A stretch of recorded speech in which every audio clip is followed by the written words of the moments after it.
Welcome to the Manning Up on Real Estate podcast. This is the podcast where we will have real talk on what is happening in the local market of Greater Vancouver. Here we'll discuss the news, strategies, and interviews to help you man up on your real estate career. I'm your host, Cameron Manning. All right, thanks again for tuning into the Manning Up on Real Estate podcast here. My name is Cameron Manning, and you are listening into our special series called the Corona Chronicles. So thanks again for joining us. This series is really to help you guys, come out of this situation that we're in with this pandemic a lot stronger and bringing you these awesome interviewees, awesome guests that are going to give you guys strategies to be able to up your game during this time. And I'm really excited today. I've got one of my long-term coaches, long-term mentors of mine in the digital world. He's an international keynote speaker. He's a digital influencer, award-winning digital influencer, and recently author of an amazing book called The End of Marketing, which we're going to talk about a little bit in this series. I'd like to welcome to the podcast, Carlos Gil. How you doing, buddy? I'm doing great, Cameron. It's always good to collaborate with you. I appreciate the warm introduction. However, you left out best-selling author, I might add. I apologize about that. We're best-selling author. In fact, we're working on getting you to number one right now. I saw on your Instagram, you're in the top 20 now for best-selling business book, correct?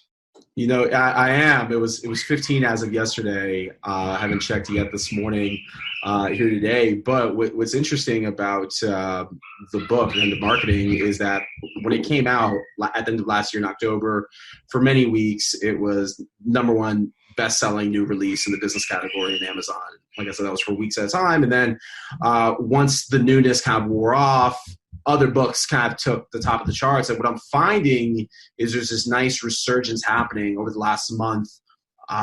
People have been buying the audiobook like crazy. They've been buying the physical book like crazy. And I think part of it is because we're in these kind of like apocalyptic end of days times, it feels like, at least with the whole coronavirus crisis happening. Yep. Whereas The End of Marketing, the whole title of The End of Marketing, is intended to be very much apocalyptic.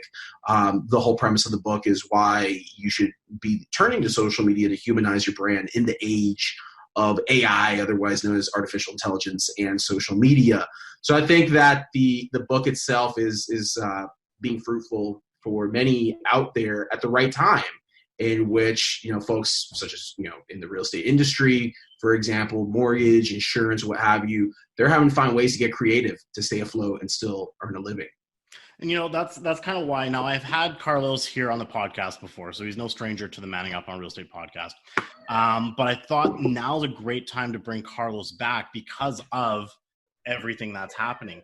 I mean, in a lot of ways, here we are, you and I are conferencing over a Zoom call right now to record this podcast.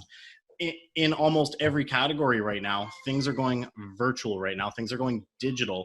And this has been a platform. This has been stuff you've been talking about for over 10 years now, is how to get on these platforms and how to create a brand. And I think now more than ever, it's very important to maintain whatever business you're in. But again, we're focusing mostly on the real estate side of things. So, I mean, going forward, I mean, this is what are you seeing right now that people are either doing really, really well right now with the coronavirus to build their brand, or maybe on the opposite side, what are people missing right now? Well, I think, you're seeing it happen right here in action. Agents like yourself that are staying active, creating a podcast or building their library of content. I think the key is to stay active. Stay in front of people. I'll give you an example. My parents are real estate brokers, as you know. Yep. They're down in the South Florida market, and for them, they're treating this as business as usual. Now, the reality is that it's not business as usual, and I think to a certain degree, you have to operate with empathy, and you can't just ignore what's happening in the world around you. But as I was talking to my mom last week, and she was telling me the market that they're in, which is Port St. Lucie, Florida, they have investors that are coming in from the Northeast, including Canada, on a weekly basis, looking for deals. Yep. So, don't ignore the fact that there are still people out there that are looking to invest. There are still people out there looking to buy real estate. At the same time, there's also consumers that are worried because there's a lot of uncertainty around the world that we're living in today. And they don't know what's going to happen with the housing market. There's people that little by little are going to, struggle financially. That's just a reality of what's happening. And they might need to be in a position where they need to sell within the next 6 to 12 months. So I'd say as a real estate agent in these times, what you need to do is, first of all, have your finger on the pulse of what's going on, what people are talking 100%. about. You know, as you know, Cameron, social media is a great medium for them. These are things that, you know, I was teaching agents like yourself 3, 4, 5 years ago. It's not new by any means, but I think now, especially with technology like Zoom, you know, Facebook rolling out their own video messaging or video conferencing platform last week, and I think you just have more heightened awareness now. So these conversations that were already happening now are just magnified even more. And I'd say, you know, the flip side is also being active. You know, besides yourself, there's a mortgage loan officer named Jason Frazier. I don't know if you follow him, Cameron. Jason's out of Salt Lake City, Utah. He's got a podcast that he's also doing, which is just creating heightened awareness. And I think what happens is when you create heightened awareness at a time like right now, where people are sitting at home, they're working from home, they're consuming content, it's going to help you on the flip side of this stay top of mind with consumers. Oh, totally. You know, the interesting thing, I mean, I'm sure you've seen this a lot as you've been doing all the different events that you host. You've been speaking at different conferences between it, whether it's real estate, whether it's digital marketing. A lot of people were still resistant, even up until before this, on building brand online. I mean, I've got a lot of you know, for lack of a better word, veteran realtors out there who have always said, this is how I've done it for the last 20, 30 years. You know, it's worked for me then, it's going to work for me going forward. And I think right now, because they haven't built those platforms, they haven't taken the time to understand, this is where there's going to be that major shift in the industry where suddenly you can't do what you used to. What worked 20 years ago won't work today. You know, look, we've been saying this before coronavirus, right? Yeah. What worked in the 80s and 90s doesn't work in the 2000s, especially right now, because the reality is this. And I don't want to make this like, you know, baby boomer versus Gen X versus millennial thing, but the facts are the facts, right? You have social media dominated by millennials and Generation Z. Yep. And for the longest time, and like I've just seen this in my own mom and dad's business, being that they're, you know, baby boomers and Gen Xers, they've been slower to adapt to the technologies and mediums that millennials and, you know, now Gen Z are using. So, and it's interesting too that I find that you say that, even though they're slow to adapt, you know, they come up with excuses. I'm too old to learn this. And it's funny because you and I both follow Gary Vee. I mean, Gary's in his 40s. I mean, he's definitely in that Gen X category, and he's dominated huge in social media. And I've got a lot of people in my office that are in their 40s and say, I'm too old to learn this. This came out after me. So, you know, again, kind of connecting the dots, those excuses and the marketing. Yeah. I use this term quite a bit throughout the book, but also when I speak on stage, because as a keynote speaker and when I present business conferences, you know, the audience is really diverse. You've got people sitting in the room that are either new to social media, don't use social media, more experience at using it than you or I. You have, you know, different ages in the room. So I always use this term, it's old school rules with new school tools. Right. I do remember that in the book. What I mean by that is that business has always been predicated based on you do business with who you like and trust and who you find relatable. And that's not something new. That's not a new principle of the year 2020. That's existed for centuries, for decades. Yeah.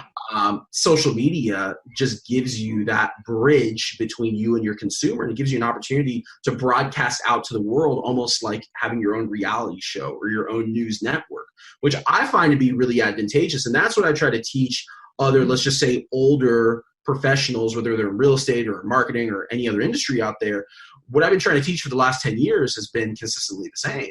Yeah. It's just taking what made you relatable before and just amplifying it with social media, or taking what helped you in, let's say, the real world or in your community. For example, like I'm still a big fan of Chamber of Commerce events, right? Because at Chamber of Commerce events, you go, you meet people, you network, then hopefully you carry those conversations over to online. Well, think of the online world as no different than like your local Chamber of Commerce meetup. It's just amplified because you have so many more people there. Yeah, absolutely. Speaking about like that amplified thing, one thing that we discussed on the last podcast, and I don't know if you're noticing this right now, but all of my my social channels, I've noticed massive growth during this pandemic. I mean, my Instagram, I'm getting daily new followers, even my YouTube channel, which has been a slow growth. I mean, we all know YouTube's a hard one to grow. I've just in the last week gained 20 new followers there. Wow. And you and I have discussed this before. And just because you're gaining followers, though, doesn't mean that you're building that influence, though. People follow you but don't engage necessarily, right? You know, it's funny. Absolutely. It's funny that you mentioned growth, because I've actually seen a yin and a yang approach. I've seen where over the last couple of months, my YouTube channel has increased in subscribers. It's not like a drastic number. We're talking probably between like 500 to 1,000 new subscribers a month, but that's still pretty good growth. Yeah. I'm seeing what's interesting is I'm seeing that my most watched video consistently every single day over the last 6 weeks has been how to use Facebook Live on a desktop. Now, mind you, what I like about YouTube is that I monetize my content on YouTube. Yeah. And again, like, you know, there are people I personally know that their sole income is off of revenue on YouTube. That's not for me. But, you know, if you can make enough money on YouTube to pay your car payment, pay a couple of utility bills, then it's worthwhile. So I figured out years ago that the magic, if you will, of creating content on YouTube, for me at least, as a marketer, specifically as a social media marketer, is teaching people how to use social media. So it's pretty cool seeing a video that I created circa 2016 being my most watched video. And that video, like lifetime, has generated actually thousands of dollars in revenue. So YouTube continues to grow consistently. I'm noticing a trend where on Instagram, you've probably seen this on my Instagram over the last week, where I'm posting tweets. I'm posting screenshots of tweets. I've seen that, yeah. And dude, like that takes minimal effort. I'm not posting a caption whatsoever. I'm basically tapping into a tool called Agora Pulse, and I'm pulling up my most engaged tweets over the last 12 months. And I'm literally going back to these tweets. I'm doing a screenshot on my phone, and then I'm posting them on Twitter with zero caption. Or I posted on Instagram. Yeah, on Instagram, sorry. Yeah. And it's getting the most engagement I've ever received on Instagram, which is pretty wild. Now, it's not necessarily growing followers, but what it's doing is it's getting my brand in front of other accounts. I've got a link to them to marketing in my Instagram bio. So that when people see that I posted this like thought-provoking quote, if you will, that makes them feel really good about themselves, then they look into me, and then they see that I've got a book. And then I think that's like the trickle-down effect, if you will, of why the end of marketing is seeing that resurgence on Amazon. Right. Now, it's really interesting. So like that's the positive. I would be completely full of shit if I sat here and just gave you all positive and hype. Oh, totally, yeah. What I'm seeing is on Twitter is actually a decrease of followers, which is interesting. I don't necessarily have a scientific reason as to why I'm seeing a decline, other than what I think might happen is, you know, not everyone agrees with necessarily with you know, my stance on the crisis or political stances and whatnot. Right. And I know you're fairly active on Twitter. I see you're really active. I think these are times where people are more active than they normally are, and they're probably taking an opportunity to decide, is this someone I really want to keep following or not? And you know, it's interesting because maybe about 5-6 years ago, I'd get really sad, if you will, if someone were to unfollow me. It would really bother me. And then I started to take this approach of, well, if you don't follow me, then there's probably a reason for it. Maybe you just don't like my delivery. Maybe you don't like me. Maybe you don't like my approach. And that's okay. Like the internet, as I refer to in the marketing, is a giant digital ocean. Yeah. Like go find someone else that you like following and that you enjoy their content. Like that's okay. The flip side is I'm actually seeing higher engagement on Twitter. And once again, I think the reason for it is more people are tapped in. So it goes back to what you said before, like quality followers, quality engagement. Does the number of followers really matter? At the end of the day, no. What really matters, like forget engagement for a second. What really matters is conversion.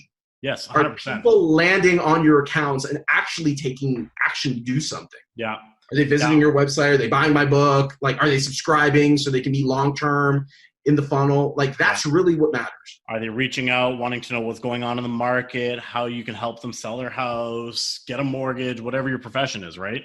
I mean, that is the key. And I think too many people, they lose that aspect as well. And they're posting for the sake of just getting content out there. and the content isn't necessarily engaging enough to draw somebody into your world, into wanting to work with you or do something in some way impacting your business or your personal life or anything like that. Again, it's, I have to create content. I have to post a photo. So I'm just I'll look at my phone and this is the most random photo. Yeah, that looks good, post, right? So I think people need to be more conscious. And I think you talk about it a lot in your book too. Making sure that when you are posting, it's a strategy at the same time. You're making sure that what you're posting is relevant to your brand, but also engaging in what people want to engage with. Because posting randomly is not going to get you that engagement. It's not going to get you that growth that you're looking for. And yeah, conversion, 100%. You're not doing this for the sake of doing it. You're doing it to build a business, right? Yeah, there's this term called thirst trap. Thirst trap. I've heard of it before, but I think just posting content for the sake of posting content is what I would consider a thirst trap. It's right. You want attention, you want the engagement, you want to feel good about yourself, and that's more psychological. Yeah. And again, like I hate to keep pitching Ben to marketing, but I'm going to just say it again.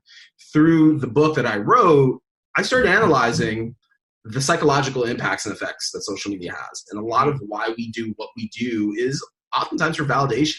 Yeah. It's self-serving. And I think the market that we're in right now, actually, I don't want to say I think, I know for a fact, the market that we're in right now should be about giving. Operate the servant mindset, give as much value as you possibly can. I know that sounds cliche as heck, because you're always going to hear marketing thought leaders talk about giving value. But this is a time where, right? Yeah, this is a time where people are sitting at home. They're consuming content. They're looking for heroes to come out of the shadows. And if you can be that light of hope that teaches them how to forego your mortgage payment for the next 3 months, how to forego your car payment, how to actually start a business in this downturn, how to invest a little bit of money into doing the next big thing that's going to help you get over this hump. I've got this fundamental belief, man, that people will think about who helped them at their lowest point, right? So you can help someone when they're at their lowest point, most critical moment of their life, and you can be that person, just give them that little nugget, that little piece of wisdom that help them get over the hump. That person will find a way to pay you back tenfold. It might not be monetarily, but when we get to the other side of this crisis, they might refer you. I saw this happen, Cameron, quite frankly, in the years 2008, 9, and 10.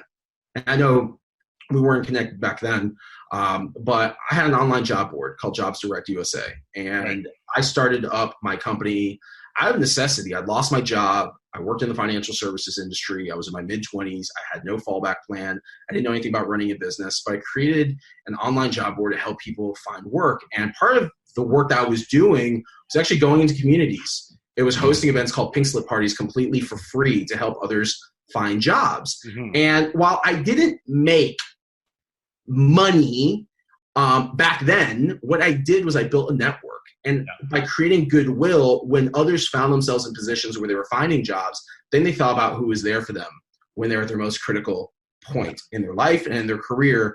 And I tell you what, the first couple of years, I made not a dime. And then slowly I started seeing leads coming in, referrals, inquiries from people who came to a pink slip party and then got hired and told their employer, hey, you should work with Carlos Gill. You should work with Jobs Direct USA, because they're out on the front lines trying to help people find jobs. Yeah. And that's the mentality that you need to have if you're trying to either start a business in a downturn, or if you're trying to stay afloat in a downturn, is think how much you can give. And hopefully as a business owner, you put some money aside, because I think that's one of the basic principles of starting a business and owning and successfully running a business is you need to have capital set aside. And if you have capital set aside for a rainy day, like right now, then you have the flexibility that you can give back and help others.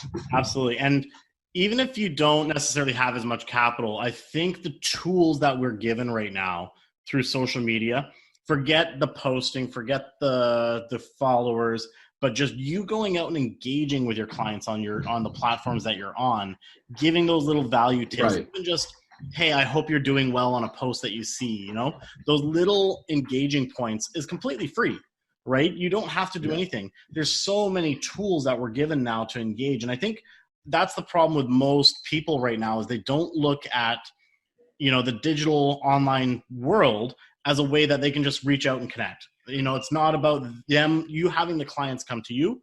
You go to the clients, you go to your people that you work with, just touch base, like a post, comment on it, give a little value that way.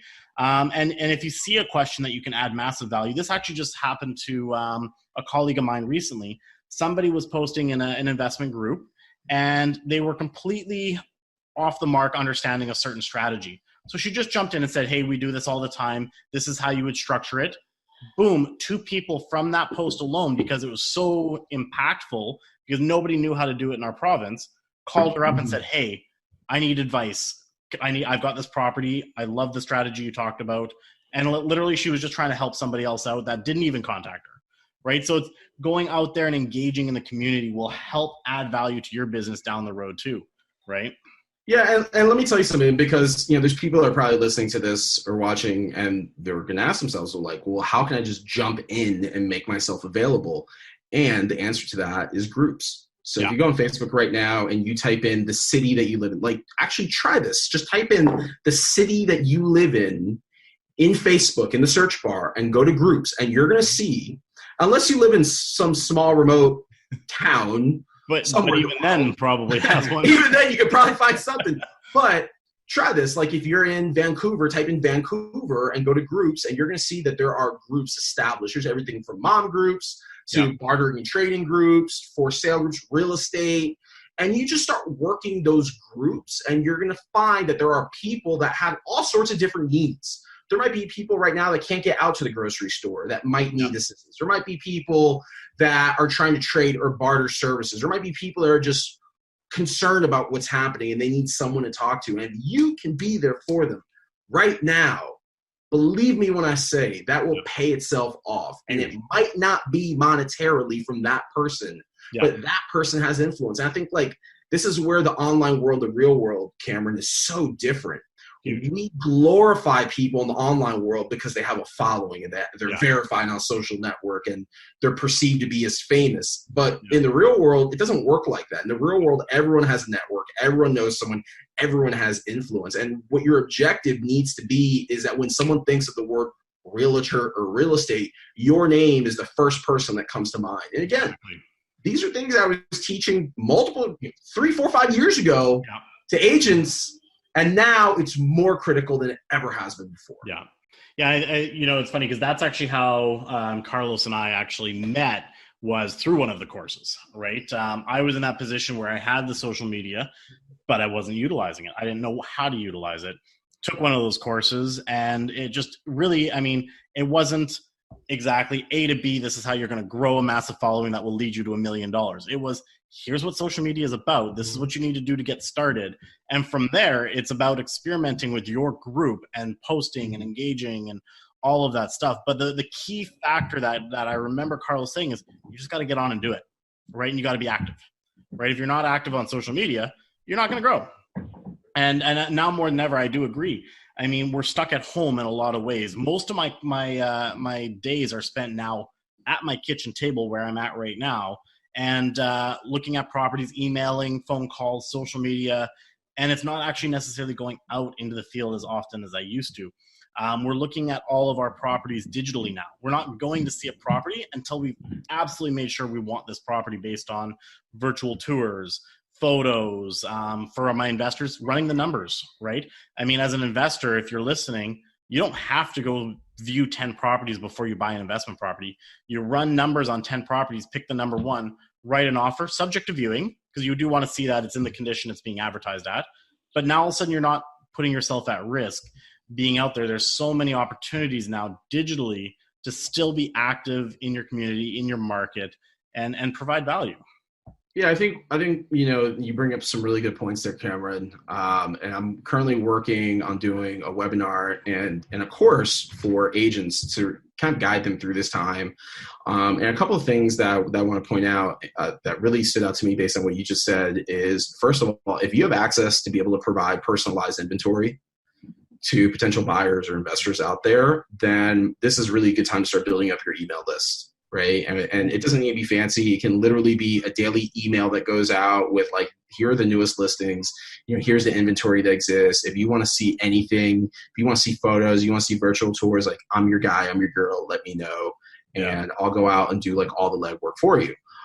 So I think that, that is something that every agent should be doing. Second goes back to education. So providing education on like how to get through these times. One of the things that I'm actually be advising agents to do more of is like use this time to help people with like home decorating or staging of their home, especially if they're considering on selling their house. When we come to the flip side of this, like this is actually a good time to take items that you have in your house, either put them on Facebook Marketplace, maybe think about donating, think about throwing things away, redecorating, painting. Like, again, to your point, people are sitting at home. They have a lot of time on their hands to do some of these different things. And as an agent, like on FaceTime, you can look at someone's house and you can say like, all right, like maybe you should move the furniture around. Maybe you should get rid of like these knickknacks or this table. You know what I mean? Like those are things that you can be doing to advise consumers out there. The other, and this is something that I've told agents many times over the years, is like start a local podcast for your city or community, even if it's not related to real estate whatsoever. At the end of the day, people know that you're a real estate agent. Yeah. So your own podcast can be sponsored by yourself or by your brokerage, right? People that listen to you, they're going to know that you're a real estate agent because you kind of like weave that into the narrative when you're hosting your shows. But like, let's imagine that you do a podcast that's just all about giving back to the community, again, giving back. And you feature small business owners on that podcast. And those business owners now have an outlet to promote themselves. And those business owners have a way to reach an audience that's local to the community on what they're doing to get by in these times. Right? That has nothing to do with real estate. It has everything to do with your community, but still that can become for you a source of leads and at very minimum, a source for awareness within your target market. And the thing is too, it goes back to how easy it is to do all these things. I mean, when, in all honesty, when Carlos was telling me about starting a podcast, I mean, he hammered this like for a couple of months, like, dude, get on this, dude, get on this. And, when I realized how easy it actually was to do, there's so many tools out there. Obviously, most people know I host this on Anchor, so I don't have to pay anything to host this. So again, it's just taking a little bit of time to, find the way to record it. And once you do that, the editing tools are right on there. I mean, I've obviously spruced it up a little bit since then. But I mean, it's super easy to get started with stuff like this. You could literally, if you're listening to this today, start today, right? Like just look up Anchor and start your podcast. Come up with the content that you want to do, some of the businesses you want to reach out to, and it's an instantaneous thing. It's not very difficult these days. Nope, it's not. It's really easy. How is it that you like Anchor, by the way? I still enjoy Anchor. The reason I like it is just the distribution for the most part. I've taken from myself, I've taken all the editing off of Anchor now, just so I've got a little bit more opportunity when I'm splicing these together, adding music, things like that. But as a hosting platform, I still like it because I do get that distribution. It's put it out to 10 different channels. So I know I'm on Apple. I know I'm on Spotify, Google, some other smaller ones.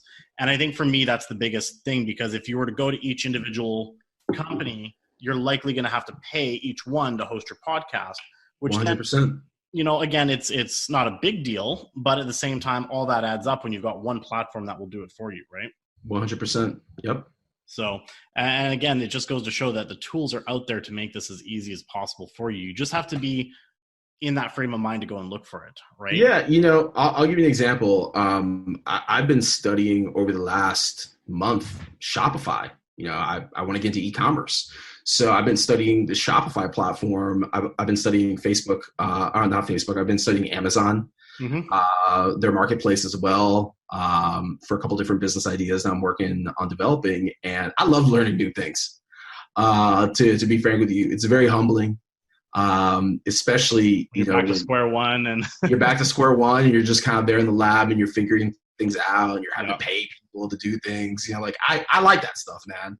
But once you get the hang of it, it's really not that hard. No. And I think a lot of these platforms, whether it's Anchor, Zoom, even Shopify, they have basically templates in place, plugins, drop-ins. It's not like back in the day when I started my website, Jobs Direct USA, in 2008. I had to learn how to code. Yeah. Yeah, I had to like learn how to build a website. I basically purchased this like script, and then like I had to modify everything, like the colors, where to drop in the logo, things like that. Nowadays, it's so easy to get up and running with a podcast or a YouTube channel or a website. Yeah. I get asked this question a lot, like how do you start a blog? A lot of people think that you need to start up a WordPress site. And WordPress in itself, while it's easy, it can be kind of tricky to get started. Because like you got to buy the domain, and you got to find hosting, and you got to like find a template that you like and customize that template. But Medium, I love. Yeah. I've been using Medium. Medium's great, and you can monetize Medium too, but like Medium's like just plug and play, man. Like you open up a Medium account, you sync it up with your Twitter, and then boom, you start to write. And like what a lot of folks don't realize is that if you're like building on top of already established platforms like Medium, for example, like Medium has great SEO reach on Google. Yeah. So I would rather roll the dice and put content on a platform like Medium, which Medium's already getting picked up and syndicated by Google, than starting up a site from scratch, right, that no one knows about, that now I have to like work hard to really get the word out on. And again, going back to that ease of use, I mean, like Anchor, Medium is super simple. Like once you signed up for your account, create, type, publish. I mean, throw some pictures on there. Like it's really not that hard. They've made it super easy for the user to be able to just plug and play. So again, there's no excuses really left. We're in 2020 and everything is about ease of the users, like making it easy for users to use the platform. It's not like it was back in, the early 2000s when, you had to be super computer smart to get on these things, right? Right. 100%. So a lot of it goes back to just time and patience. Yeah. You need to invest the time. Go ahead. I was going to say, I mean, right now with the access to YouTube, if you don't know how to do something, you can just YouTube it and watch a video that will take you through the process. Good point. Yeah, what I wanted to say before, kind of going back to the conversation of, you hear this a lot from older real estate agents, I don't have the time. Yeah. Well, guess what? Congratulations. You have the time now. Exactly. You have the time to do it. You have the time to build. You have the time to learn. Exactly. We all have the time. And I think time is our greatest asset. Besides health, at the end of the day, time is our greatest asset. And, if you don't use this time that we all have to sit around and, do nothing, so to speak, then you're just wasting it away. And, most successful business people realize that time is money. They know that, they preach it, they live by it. Yeah. So again, the point I want to try to make is that whether it's investing time to social media, writing, creating a YouTube channel, creating a podcast, you just have to invest the time, to sweat equity, so to speak. And then also realize that you're not going to get the results that you're looking for on day one. You might not get on day 100. And you can speak to this because you've been doing the podcast for a minute, but at some point it's going to click. It's going to take off. And it's like anything else in life. You get better over time. I feel like I've improved as a public speaker in the last couple of years because I've done so much public speaking that now it's just like activating a muscle in my body. Right. Before I would always get really nervous. I feel like I wasn't on point in certain parts of my talk. Whereas once you rehearse and script, same thing with being interviewed on podcasts, I feel more comfortable now. Yep. On the flip side, as a host, again, you can speak to this, like you're going to go through your ups and downs where you're like, oh man, why aren't more people listening to my content? But it's up to you to make more people listen to your content and to be more active and invest more time in building your brand. Well, and I can totally speak to that. As you said, even with the podcast, when I first started putting it out, I'd get 20 listens, not bad, but then nobody would say anything. And then, you get one that has 10 listens and you're like, what the heck? How did it go down? And then you get another one that gets 30 and then one gets 100. But it's what happens when I went to a live event that really was like, man, I'm missing when I'm so busy and I'm not on top of this. My listeners, even though they may be small at the time, they're missing it, right? So I went to a big event. There was 600 people out there. We were a sponsor. And so many people came to my booth and they're like, hey, when's the next episode coming out? I haven't seen your podcast get updated in a month. And I'm like, oh, okay, so there is something here, but you don't see it because, again, you just see the numbers, but you don't necessarily see that impact until it hits you broad in the face. Like, shoot, people are actually listening to this, right? Yep. So it is a slow burn. You just got to keep at it. And same with the YouTube channel. You know, when I started the YouTube channel, I mean, I'm still only at 200 and some subscribers, but hey, that doesn't matter, because when I go to an event and someone says, I saw that video and it impacted me, one of my most impactful videos, you know, though my subscriber count is low, I've got over 4,000 views on this one video. And I get people who come to conferences. That interview you did about how to flip a condo in 1 month was like, I want to do that. And I picked up clients that way.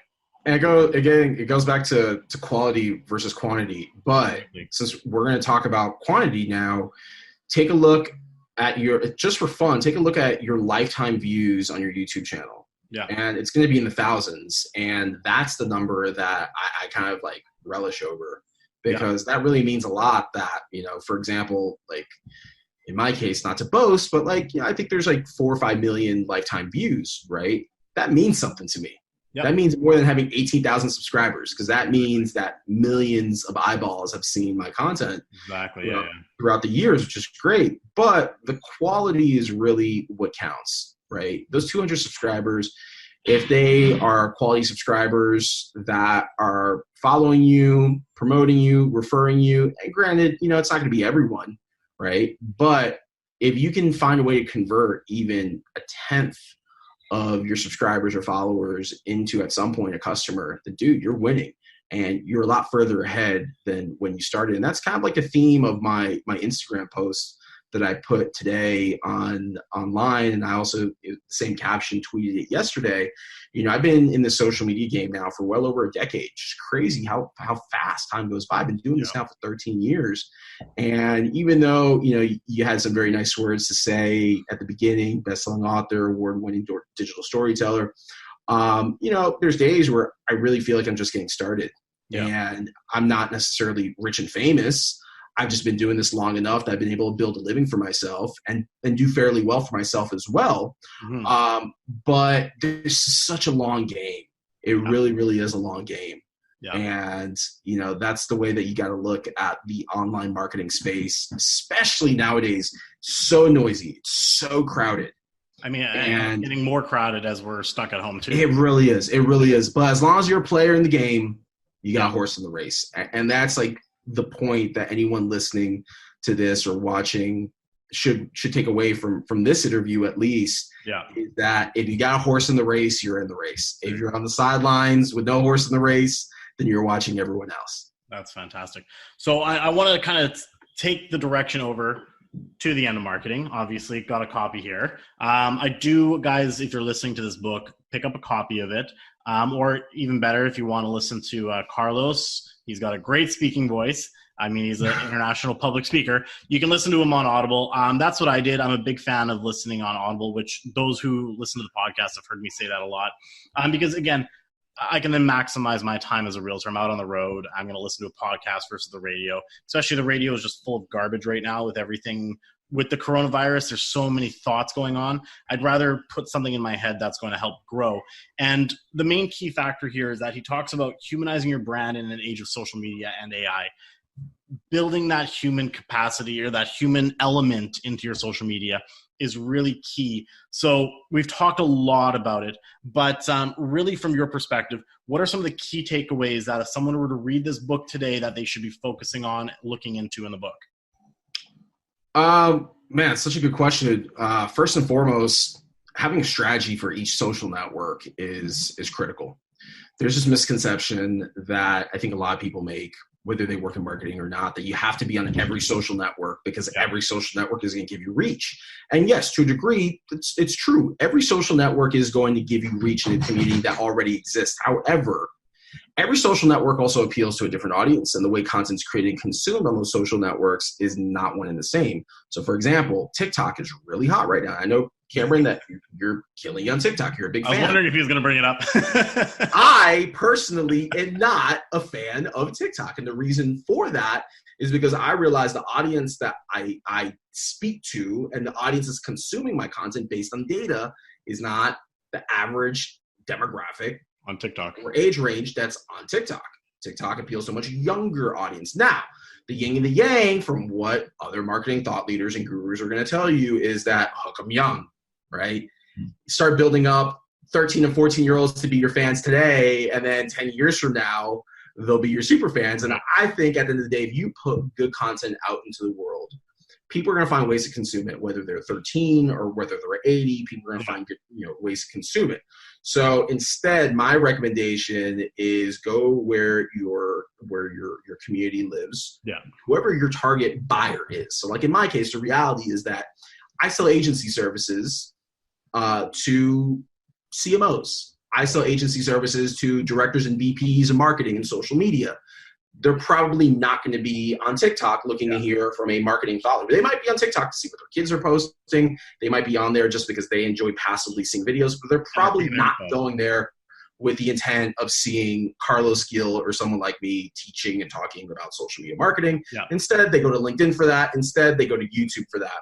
Same thing. As a public speaker, I speak for a living. It's one of my revenue sources, right? So you can go to YouTube, you can see me speak, you can listen to a podcast of me, you can go on LinkedIn. So the point I'm trying to make, Cameron, is have a strategy for why you are on any one of these social networks. Like that's number one.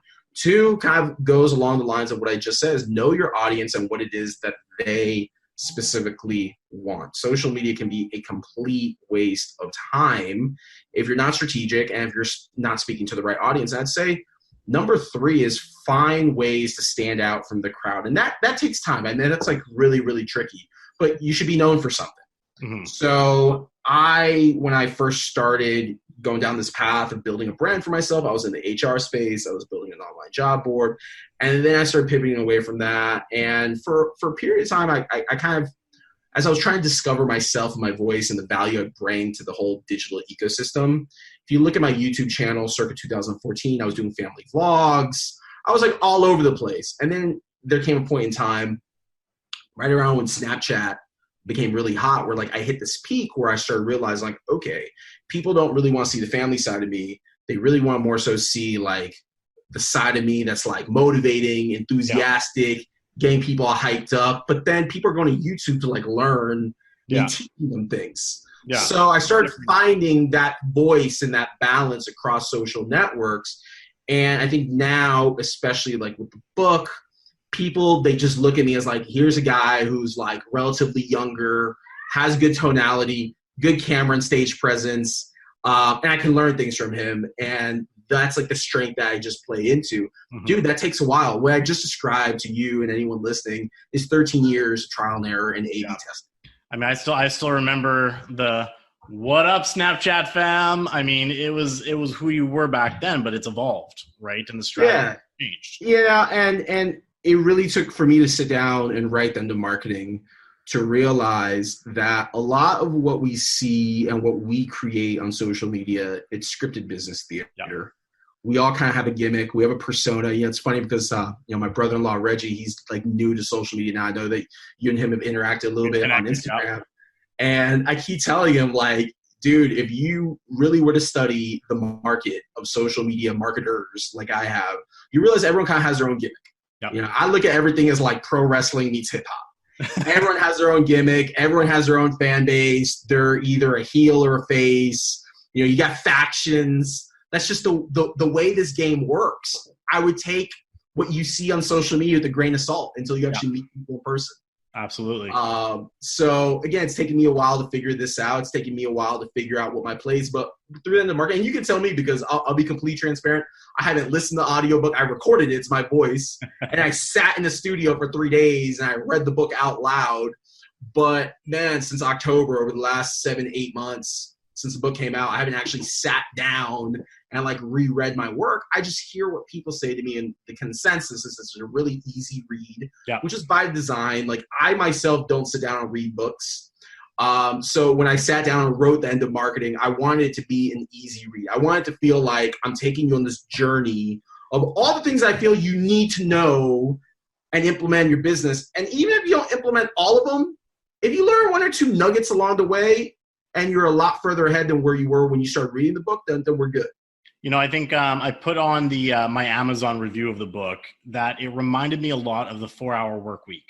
Obviously not as thick, like Tim Ferriss makes thick books, but it's extremely actionable. Like when you put it down, you can put it into action right away. You know what I mean? That's what I really liked about how you wrote this book. And then I like that you also gave a lot of tools in there as well. It wasn't just talking strictly Facebook or Instagram, but you're giving tools like going on to things like canva.com or other resources to help create that, more aesthetic look that might be needed on Instagram or all these different things. So I found for myself, it was one of those books that I could sit there and literally dog ear and say, okay, I got to go back to that because I know that that's something I'm going to need to know and reference back, right? So I am thinking one of the things I'm probably going to do here in the next week or so is I'm probably going to go through the book and find what are the quotables in the book, where are the 280 characters I could tweet something out. Yeah. That's one of the things that I've been wanting to do even since before the book came out is I wanted to go through and just start highlighting and in a spreadsheet start typing some of the different things that I want people to learn because what I have learned gosh, I hate using learn twice in one sentence, but what I've learned along the way is that you need to market to people in tweets at a time or quotables at a time. That's the easiest way for people to catch on to things. Small chunks, right? Small actionable chunks. Absolutely. Exactly. Carlos, again, I do appreciate having you here, and I respect your time, and I know you're spending time in your quarantine with your family there, and I want to make sure that you can get back to them. But the one thing I like to leave, actually, there's two more things I want to do. First of all, we've talked a lot about the book, The End of Marketing. So guys, I do highly recommend you go and get that. And in fact, what I'm going to do for anyone who's listening, I would really appreciate just a little bit if you guys could go in and give a rating on my podcast. Go to Apple, give a rating. And what I want you to do is screenshot that rating and that review that you've done. Send me an email, CameronEManning@gmail.com, and I'm going to draw a winner for a copy of the book.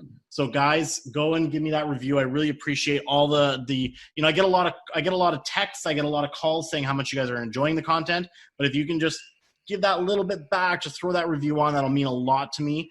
And two, Carlos, something I've done on this podcast since day one is look for a book recommendation. Now, obviously, we've talked about End of Marketing, and I do highly recommend that one. But I want to hear from you. What is one book that you have read or have listened to that you find would be extremely relevant to the listeners today, but has also been very impactful for you in the past? Crush It is what immediately comes to mind. It was written by Gary Vee. It's a book that made a big impact on my life and my career at a time very similar now, right? I was starting up a business. I was at a low point in my life. And that's really when I discovered Gary Vee, became hooked onto his work. So I would say Crush It is a great book to pick up. Still relevant in these times. Yeah. Gary also has another book, Jab, Jab, Jab, Right Hook. Sure. Great book. Thank You Economy, I don't think gets enough love and recognition just because it kind of came out between Crush It and Jab, Jab, Jab, Right Hook. Yeah. But Thank You Economy, again, still really relevant, very similar to End of Marketing with the philosophy of, build relationships. Those relationships in itself will pay tenfold down the road at some point. So big fan, obviously, Gary Vee. I know you know him personally as well. So 3 recommendations from Gary Vee. And in all honesty, I've read all 3 as well. Highly recommend them.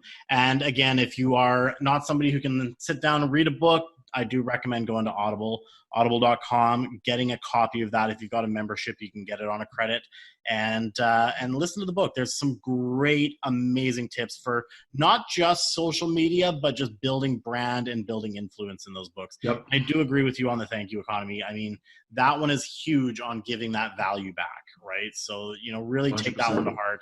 And again, Carlos, thank you so much for doing this, taking time away from your family there and joining me on the podcast. Obviously, Carlos has been a big influence for me, such as Gary Vee has been for him, and giving these opportunities where I get to go and promote you now and give away this book. I've given away so many copies of this book.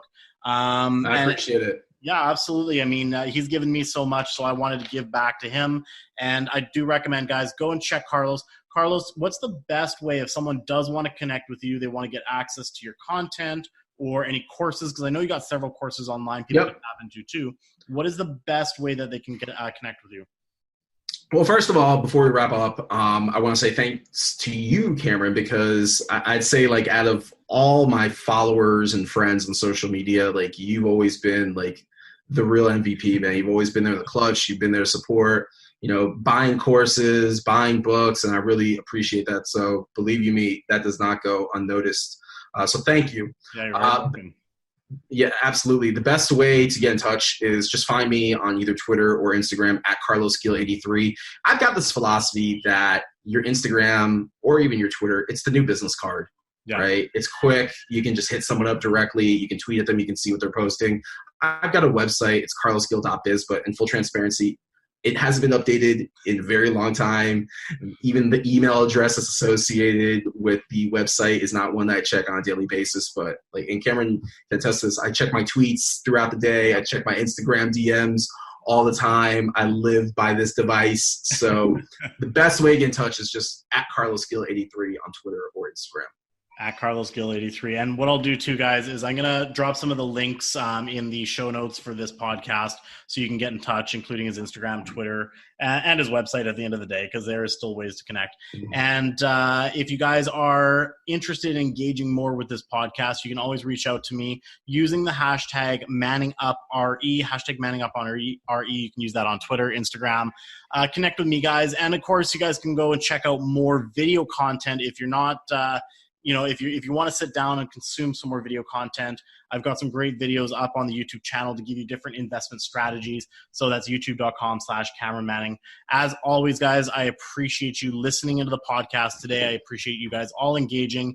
And again, just a reminder, go and drop that review on Apple. Send me that email, CameronEManning@gmail.com, and I'll be drawing for a winner to send a copy of the book of The End of Marketing by Carlos Gill here. Carlos, again, thank you so much for being on the podcast. I appreciate it. And that's a wrap for us today. Thanks, my man. Hey now, hey now, hey now, hey now, hey now. What you gonna